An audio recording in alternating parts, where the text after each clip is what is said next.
బాటిల్లో plastic spoon ప్రత్యక్షమైంది. ఈ సంఘటన నంద్యాల జిల్లాలో జరిగింది. డోన్ పట్టణంలోని ఓ వైన్ షాప్లో ఓ వ్యక్తి కింగ్ఫిషర్ బీర్ను విక్రయించాడు.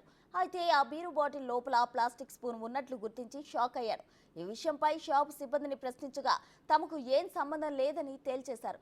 దీంతో మద్యం దుకాణం ముందు ఆందోళనకు దిగాడు.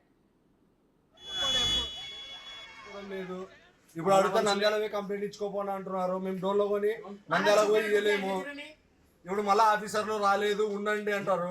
ఒకవేళ మాకేమైనా జరిగి చచ్చిపోయితే ఆఫీసర్లు వచ్చేంతవరకు ఇన్ని ఉండాలా అంటే మీ ప్రభుత్వం వాళ్ళకి స్పందిస్తారు. ఇప్పుడు మా కొత్త ప్రభుత్వంగా మీరు పాత అధికారులు ఉన్నారు కాబట్టి మీరు స్పందించడం లేదని మాకు అర్థమైంది. మేము నంద్యాల గింద్యాల మీనే ఉన్నాం, మీనే కంప్లైంట్ ఇస్తాం. ఫస్ట్ మీరు అవన్నీ మాట్లాడలేదు సార్. ఇప్పుడు వీడియో తీసుకోరు కాబట్టి అవన్నీ మాట్లాడాలి. ఫస్ట్ అవన్నీ మాట్లాడలేదు సార్. మీరు కంప్లైంట్ తీసుకుంటే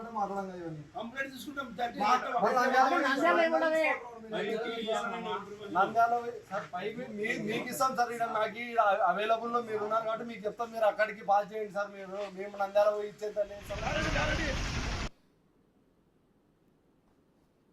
ఈరోజు మా దృష్టికి మన డోన్లో కొత్తపేట నందు గల వైన్ షాప్ నందు ఒక వ్యక్తి బీర్ కొనుగోలు చేస్తే అందులో ప్లాస్టిక్ స్పూన్ వచ్చింది అనేసి మా దృష్టికి వచ్చింది. ఆ వ్యక్తి ఇక్కడికి రావడం జరిగింది. ఇక్కడ అతనికి జరిగిన విషయాన్ని గురించి మాకు చెప్పడం జరిగింది. కాకపోతే ఇక్కడ వాళ్ళు తెలుసుకోవాల్సిన విషయం ఏమంటే ఇది special enforcement bureau station, excise station కాదు. మనకి ఎక్సైజ్ స్టేషన్ వచ్చి ఉండదు, మనకి ఆఫీస్ ఉంటుంది, నంద్యాలలో ఉంటుంది. కాబట్టి ఇక్కడ ఏదైతే జరిగిందో ఆ విషయాన్ని అయితే వాళ్ళ ఎక్సైజ్ అధికారులకి తెలియపరిచినాము.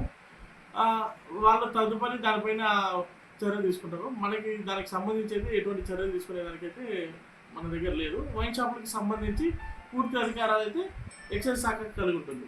మాకు ఓన్లీ నేరాలకు సంబంధించి బయట నేరాలకు సంబంధించి మాత్రమే ఉంటుంది.